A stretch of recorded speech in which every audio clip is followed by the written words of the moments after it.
The Galactic Defense Tribunal's headquarters on Nexus Prime gleamed like a jewel against the star-speckled void, its crystalline spires reaching toward infinity with a kind of architectural arrogance that screamed "We're better than you" in 17 different languages. Inside the main chamber, representatives from across the galaxy had gathered for what they diplomatically termed a post-conflict analysis session, but what everyone knew was really just an opportunity to collectively pat themselves on the back while throwing humanity under the proverbial starship. The circular chamber buzzed with the sophisticated chatter of beings who considered themselves the pinnacle of galactic civilization. Holographic displays flickered with battle statistics, casualty reports, and tactical analyses that painted a rather unflattering picture of human military performance during the recently concluded Outer Rim War. The numbers told a story of retreat, sacrifice, and what the assembled aliens generously termed strategic miscalculations. High Chancellor Krextal of the Vorthak Empire dominated one side of the chamber, his 8-foot reptilian frame draped in ceremonial armor that probably cost more than most planets' annual defense budgets. His scaled features bore the expression of someone who had just discovered something particularly distasteful on the bottom of his boot, in this case, humanity's military record. "The data is quite conclusive," Krextal announced, his voice carrying the kind of authority that came from never having been wrong about anything, ever. The human forces demonstrated a concerning lack of tactical sophistication throughout the conflict. Their casualty rates were astronomical, their retreat patterns chaotic, and their equipment losses. He paused for dramatic effect, which was somewhat undermined by the way his forked tongue flicked out to taste the air. Well, let us simply say that efficiency was not their strongest attribute. Across the chamber, Councillor Zephyra of the Crystalline Collective hummed in harmonic agreement, her silicon-based form refracting the chamber's lighting into prismatic patterns that somehow managed to look condescending. "Indeed, Chancellor. Our calculations indicate human forces operated at approximately 23.7% tactical efficiency compared to galactic standards. Most irregular." General Huxmoran of the Stellar Dominion clicked his mandibles in what passed for laughter among his insectoid species. 23.7%? Generous, Counselor. My analysis suggests that performance was even more, how do humans say, abysmal. The way he pronounced abysmal made it sound like a rare delicacy he was savoring. Other representatives murmured their agreement, sharing knowing looks and the occasional chuckle at humanity's expense. The Ethereal Consortium's delegate, a being of pure energy contained within a sophisticated containment field, pulsed with what could charitably be interpreted as amusement. Even the usually stoic representatives from the Machine Collective had programmed their vocal synthesizers to emit what sounded suspiciously like snickers. In the midst of this symphony of superiority, one figure remained notably silent. Ambassador Zephyra Voss sat in the human delegation's assigned section, her weathered hands folded calmly in her lap. Battle scars traced silver lines across her dark skin, souvenirs from a military career that had ended with her transition to diplomatic service. Her uniform was regulation standard, lacking the ornate decorations favored by our alien counterparts, but somehow this simplicity made her presence more notable, not less. She watched the proceedings with the patient expression of someone who had heard this song before and knew how it ended. The Kepler offensive serves as perhaps the most glaring example of human tactical deficiency, Krextal continued, warming to his theme. A holographic display materialized above the chamber, showing the star system in question. Red markers indicated human positions, while blue showed allied forces and an ominous black represented the enemy, the Devourers, the extragalactic threat that had sparked this 3-year conflict. Observe the human fleet positioning. Krextal gestured with one clawed hand. Rather than maintaining defensive formations as any competent commander would, they scattered their forces across multiple engagement zones. When the Devourer advance began, instead of conducting an orderly withdrawal to consolidated positions, He paused, as if the words themselves were distasteful. They charged directly into the enemy formation. The hologram showed exactly that. Human ships breaking from formation and accelerating toward vastly superior Devourer forces. The display helpfully calculated the odds, 847 to 1 against human success. Naturally, the result was catastrophic, Zephyra added, her harmonic voice somehow managing to sound smug. 73% of the human fleet was destroyed or disabled. Their ground forces were forced to evacuate 17 colonial worlds. By any reasonable metric, the Kepler offensive was a disaster of unprecedented proportions. Murmurs of agreement rippled through the chamber. Several delegates nodded sagely, as if they had personally overseen vastly superior military operations. The representative from the quantum hegemony made a series of complex mathematical gestures that roughly translated to humans bad at war. And yet, General Huxmoran continued, somehow the human military leadership described this debacle as a strategic success. One can only assume this was an attempt to maintain morale among their primitive warrior caste. More chuckling. The delegate from the psionic collective broadcasted waves of amused superiority that made several empathically sensitive species titter with shared mirth. Ambassador Voss shifted slightly in her seat, the first movement she had made since the session began. The subtle motion caught Krextal's attention. Perhaps, the Vorthak Chancellor said with the kind of false magnanimity that fooled absolutely no one, our human colleague would care to offer her perspective on these tactical choices. All eyes turned to Voss.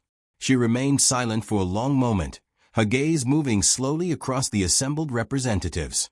When she finally spoke, her voice carried the quiet authority of someone who had seen more combat than the rest of the chamber combined. Interesting analysis, Chancellor, she said, her tone neutral. Tell me, in all your detailed examination of human tactical failures, what happened to the Devourer fleet after the Kepler offensive? The question hung in the air, like an unexploded ordnance.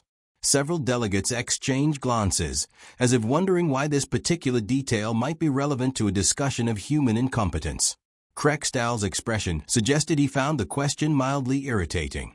The enemy forces were dispersed, naturally. Following their victory over human forces, they presumably redistributed their assets to other operational theaters. Dispersed, Voss repeated thoughtfully. And the 17 worlds that human forces evacuated.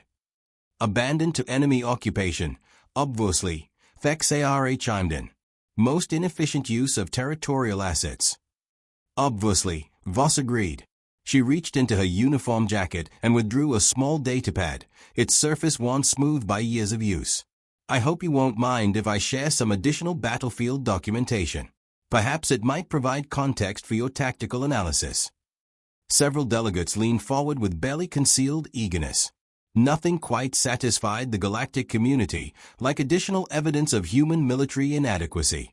The chamber's main display shifted as Voss activated her datapad. The clinical readouts and statistical analyses disappeared, replaced by something far more immediate: helmet camera footage from the battle itself. The view bounced and shook as a human soldier advanced through what appeared to be the shattered remains of a military installation. Emergency lighting cast everything in hellish red shadows, and the audio crackled with weapon fire, shouted orders, and the distinctive whine of Devourer energy weapons. Battle of Titan's Gate, Voss said quietly. Third day of the Kepler offensive. Private First Class Martinez, 7th Marine Assault Battalion. The footage showed human soldiers advancing down a corridor littered with debris and bodies. Their equipment looked primitive compared to the sleek weapons carried by other galactic militaries: projectile weapons instead of energy beams, Kevlar and ceramic armor instead of force shields. Observe their formation discipline, General Huxmoran commented with professional disdain. Completely exposed flanks, no energy shielding, advancing into an obviously superior defensive position. Textbook example of tactical suicide. On screen, Martinez's squad rounded a corner and immediately came under withering fire from Devourer positions. The camera showed human soldiers diving for cover, several falling to enemy fire. It looked exactly like the kind of military disaster the aliens had been describing. Notice how they bunch up instead of dispersing, Krextal added helpfully. Elementary mistake. Any competent force would have withdrawn immediately. Instead of withdrawing, the humans on screen did something that made several alien delegates gasp in what could charitably be called horror. They charged. Martinez's camera bounced wildly as he and his squad mates left their cover and sprinted directly toward the Devourer positions, weapons firing. The view showed muzzle flashes, energy bolts searing past, and human soldiers falling with alarming regularity. Completely irrational, Thexara observed. They are deliberately maximizing their exposure to enemy fire. The charge continued. More humans fell. The camera showed Martinez stepping over the body of a squad mate, his breathing harsh and ragged over the audio pickup. Ahead, Devourer warriors, tall, mantis-like creatures with razor-sharp limbs and natural armor, prepared to meet the human assault. Then something interesting happened. The camera angle shifted as Martinez dove for cover behind a piece of heavy machinery. For just a moment, the view panned across the battlefield, revealing something the previous angles had hidden. The human charge had driven the Devourers back from their positions, pushing them into a specific area of the installation. The area that was marked with radiation warnings and emergency seals. The area that contained the facility's main reactor. Curious, Voss said softly as the footage continued. Private Martinez survived this engagement, by the way. He was later awarded the Galactic Service Cross for tactical excellence. Strange thing to give someone for a military disaster, don't you think? The chamber had grown noticeably quieter. Several delegates were studying the footage with new attention, as if seeing it for the first time. Voss touched her data pad again. The display shifted to new footage, this time from the evacuation of New Geneva, one of the 17 worlds supposedly abandoned to the Devourers. Captain Lisa Chen, Colonial Defense Corps, Voss announced. Evacuation of civilian population, New Geneva colony. The new footage showed what appeared to be a textbook military retreat. Human forces were loading civilians onto transport ships while fighting a desperate rearguard action against advancing Devourer forces. The camera showed panicked colonists, overwhelmed human soldiers, and the general chaos of a military disaster unfolding in real time. Classic example of inadequate defensive preparation, General Huxmoran observed, though his tone had lost some of its earlier confidence. The colony should have been fortified against potential invasion. Instead, they are forced into emergency evacuation procedures. The footage continued, showing human soldiers systematically destroying infrastructure as they retreated, power plants, communication arrays, manufacturing facilities, and resource processing centers. What had looked like panic now revealed itself as methodical demolition. Scorched earth tactics, Krextal noted, sounding puzzled. But why destroy assets that could be recovered after driving off the invaders? Voss didn't answer immediately. Instead, she let the footage continue. The camera showed Captain Chen coordinating the destruction of what appeared to be a medical facility, her soldiers placing charges throughout the complex while fighting off Devourer infiltrators. Interesting question, Chancellor, Voss said finally. Why indeed? Unless, of course, you never intended to drive off the invaders. The implications of that statement settled over the chamber like a cold wind. Several delegates shifted uncomfortably as they began to reassess what they were seeing. The evacuation of New Geneva was completed with 97% civilian survival rate, Voss continued. Total Devourer resource acquisition from the colony, 0. Duration of Devourer occupation, 4 days, after which they moved on to other targets. She didn't need to specify what those other targets had been. Everyone in the chamber knew the Devourers had next struck the heavily defended Vorthak fortress world of Kethmoran, where they had encountered fully prepared alien defenses and suffered their first major defeat of the war. A coincidence, surely. Voss activated her data pad a third time. Defense of Proxima Supply Depot. Commander Jake Wilson, 15th Engineering Corps. This footage was different. Instead of ground-level combat, it showed the depot from above, a massive logistics complex that served as a major supply hub for human forces in the sector. The view came from some kind of surveillance drone, providing a god's-eye perspective of the battle unfolding below. Devourer forces had surrounded the depot and were systematically overwhelming human defenses. The camera showed human positions being overrun, equipment being abandoned, and what appeared to be a complete collapse of military resistance. Total military disaster, General Huxmoran said, though he sounded less certain than before. The loss of that supply depot significantly compromised human operational capabilities in 3 adjacent sectors. The footage showed human forces retreating deeper into the complex, abandoning outer defensive positions to devour assault forces. Equipment worth billions of credits was left behind, weapons, vehicles, supplies, and most critically, several prototype technologies that human engineers had been developing. Look at all that advanced human technology falling into enemy hands, Zephyra observed. Most inefficient.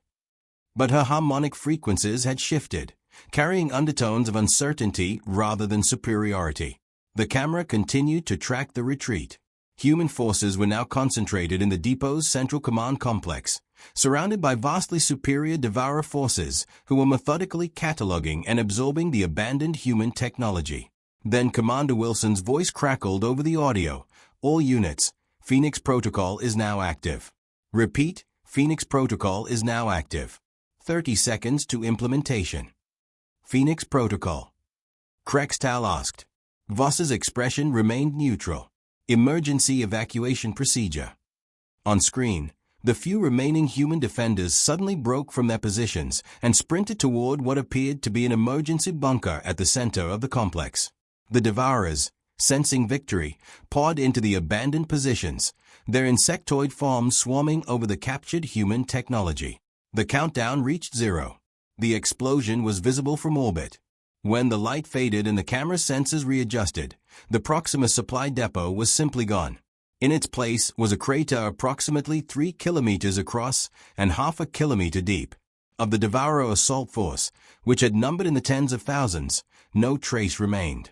The chamber was completely silent. The depot was equipped with a prototype antimatter containment system, Voss said conversationally. Experimental technology, very unstable, prone to catastrophic failure if not properly maintained. Of course, proper maintenance requires trained personnel, and during the heat of battle, sometimes maintenance schedules get overlooked. She touched her datapad one final time. One more piece of footage, if you don't mind. This is from the boarding action on Devourer Command Vessel Omega-7. Sergeant Maria Santos, 3rd Special Operations Group. The new footage was chaotic, showing close-quarters combat inside what was clearly an alien spacecraft. The camera bounced wildly as Sergeant Santos and her team fought their way through narrow corridors, engaging Devourer warriors in brutal hand-to-hand combat. The human soldiers were clearly outmatched. Devourer warriors were larger, faster, and naturally armored, while the humans relied on bulky environmental suits and primitive weapons. The footage showed humans falling to razor-sharp claws and energy weapons, their primitive projectile firearms seeming almost quaint against such advanced opponents. Suicide mission, General Huxmoran muttered. Why would they even attempt such an operation? The camera showed Santos stepping over the body of a fallen teammate, her breathing harsh inside her helmet. Ahead, more Devourer warriors waited, but something else caught the camera's attention. Scattered throughout the corridor were pieces of equipment, weapons, and technology. Human eyes might not have noticed the significance, but several alien delegates had suddenly become very still. Curious debris field, Voss observed. Sergeant Santos noted several interesting items in her after-action report. The camera focused on a particular piece of wreckage, an energy weapon of distinctly non-human design. Its crystalline focusing array and harmonic resonation chambers were unmistakably crystalline collective technology. That appears to be. Zephyra began, then stopped. A Mark 7 harmonic disruptor, Voss confirmed. Standard issue for collective military forces. Interesting thing to find on a Devourer command ship, don't you think? The camera panned across more debris. Vorthak energy shields, their distinctive scale pattern generators clearly visible. Stellar Dominion targeting computers, their insectoid design unmistakable. Quantum hegemony phase shifters, still flickering between dimensions. Recognize yourself. Voss asked quietly. The implications hit the chamber like a physical blow. The Devourers hadn't just been using their own technology, they had been using alien technology. The same advanced weapons systems that various species had contributed to the war effort were scattered throughout the enemy command ship. But that's... Krextal started, then found himself unable to finish the sentence. Impossible. Voss suggested. The Devourers were an extragalactic threat. They couldn't possibly have acquired galactic military technology. Unless, of course, they had already encountered other species before reaching our galaxy. Species with advanced weapons. Species with sophisticated tactical doctrines. Species who might have shared their knowledge involuntarily. The chamber remained silent as the implication sank in. Every alien representative was staring at the footage, seeing their own military technology in the hands of the enemy. The Devourers had been fighting and defeating advanced civilizations for centuries before they reached our galaxy, Voss continued, her voice remaining conversationally calm. They had collected, analyzed, and integrated the military technologies of dozens of species. When they encountered our forces, they were equipped with weapons and tactics derived from civilizations that make our current galactic community look like children playing with toys. She gestured to the frozen image on the display. Every advanced weapon system, every sophisticated tactical doctrine, every superior strategic concept that various species contributed to our joint defense. The Devourers had seen it all before. They had countermeasures. They had improvements. They had perfected techniques for defeating exactly the kind of military thinking that dominates this chamber. General Huxmoran's mandibles clicked nervously.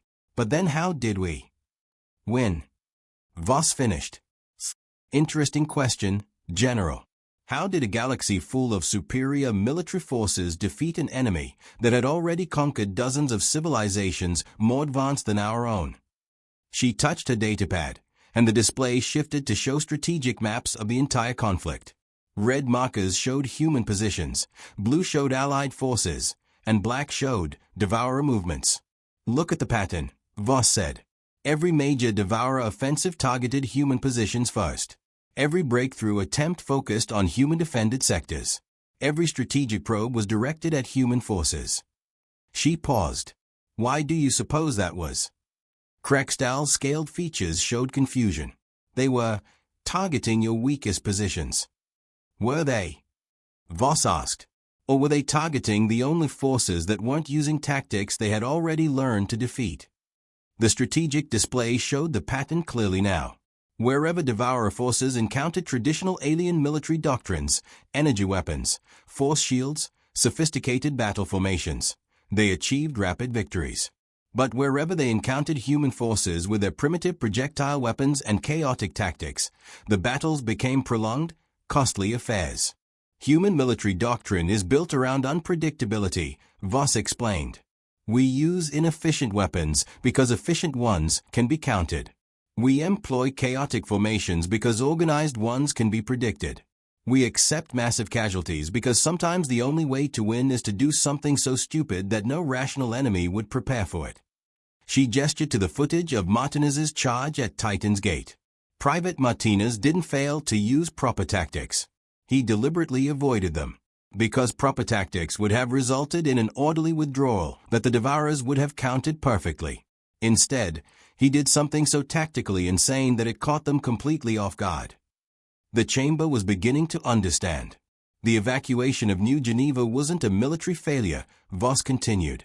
It was a deliberate strategy to deny resources to an enemy while making them waste time on an ultimately worthless target. The destruction of Proxima's supply depot wasn't incompetence. It was the largest military trap in recorded galactic history. She turned to address the assembled delegates directly. Every human defeat you've catalogued today served a strategic purpose. We drew Devourer attention away from targets they could have conquered easily. We forced them to adapt to tactics that had no logical counter. We made them waste time and resources fighting an enemy that refused to behave rationally. The display showed the final phase of the war. Devourer forces, exhausted and confused by 3 years of fighting an opponent that made no tactical sense, finally encountering the full might of allied galactic forces at the Battle of Centaurus Gate. By the time the Devourers reached your carefully prepared defensive positions, Voss said, they had been worn down, demoralized, and confused by years of fighting humans. Their technology was intact, their numbers were still superior, but they had lost something more important, their confidence in their tactical superiority. She clicked off the display and returned her data pad to her jacket.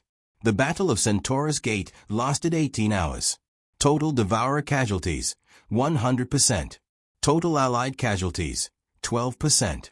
A magnificent victory achieved through superior tactics, advanced technology, and careful strategic planning. The chamber remained silent.